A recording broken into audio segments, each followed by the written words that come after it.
1205, dan saya berasal dari jurusan Informatika kelas F. Hal ini saya akan membahas tentang mata kuliah algoritma dan pemrograman, yaitu tentang namespace. Yang akan dibahas yaitu mengenai konsep namespace, jenis namespace, dan yang terakhir terdapat studi kasusnya. Langsung saja, pengertian dari namespace yaitu namespace merupakan konsep dasar dalam C++ yang diperkenalkan untuk mencegah konflik nama dan meningkatkan pengorganisasian kode. Namespace menyediakan ruang lingkup untuk pengidentifikasi seperti fungsi, kelas, dan variabel, sehingga memudahkan pengelolaan proyek yang besar dan kompleks. Fungsi dari namespace yaitu ada dua. Sebagai wadah, menyediakan ruang lingkup terpisah untuk identifier. Yang kedua, namespace membantu mencegah konflik penamaan saat beberapa pustaka atau komponen digunakan dalam suatu proyek. Creating and using namespaces. Namespace didefinisikan menggunakan kata kunci namespace, diikuti oleh nama ruang, nama, dan kurung kurawal. Namespace dapat disarankan dalam namespace lain sehingga menyediakan organisasi hierarkis.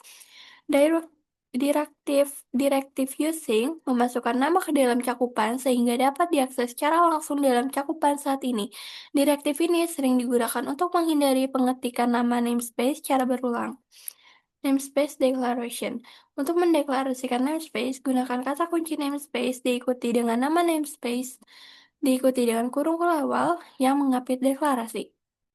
Seperti ini, yaitu deklarasi namespace, namespace my namespace, dan kurung kurawal, lalu ada angkanya. Selanjutnya, jenis namespace.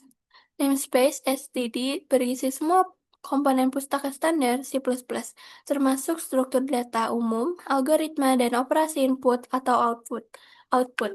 Penggunaan sering Penggunaan sering bersamaan dengan Directive Using Namespace (STD) yang membawa semua elemen pustaka standar. Praktik yang lebih baik adalah menggunakan deklarasi, menggunakan yang spesifik untuk masing-masing komponen, sehingga mengurangi risiko potensi konflik.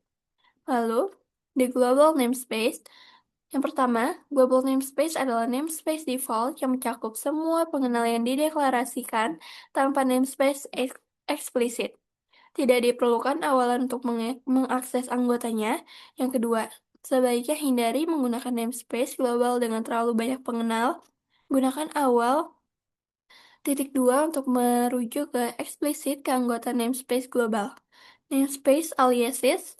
Yang pertama, namespace aliases menyediakan nama yang lebih pendek dan lebih praktis untuk jalur namespace yang panjang, sehingga meningkatkan keterbacaan kode. Yang kedua, sintaks dari namespace new underscore name sama dengan existing underscore namespace. Sintaks ini sangat berguna saat kerja dengan namespace yang sangat bertingkat. Inline namespaces yang diperkenalkan di C++ 1.1 memperlakukan anggotanya sebagai bagian dari namespace yang melingkupinya. Hal ini berguna untuk pengembangan API dan pembuatan versi. Sintaks berikut memungkinkan kompatibilitas mundur yang lancar dengan mengizinkan fitur baru tanpa merusak kode yang sudah ada. Anonymous namespaces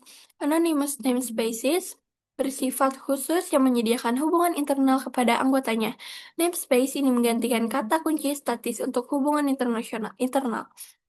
Lalu, yang kedua, membantu mencegah konflik yang tidak disengaja dan mempertahankan enkapsulasi dalam unit.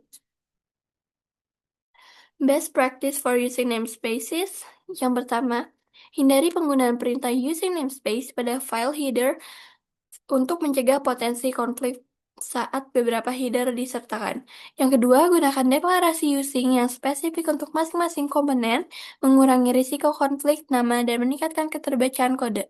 Pertimbangan alias namespace untuk jalur namespace yang panjang, yang membuat kode lebih ringkas dan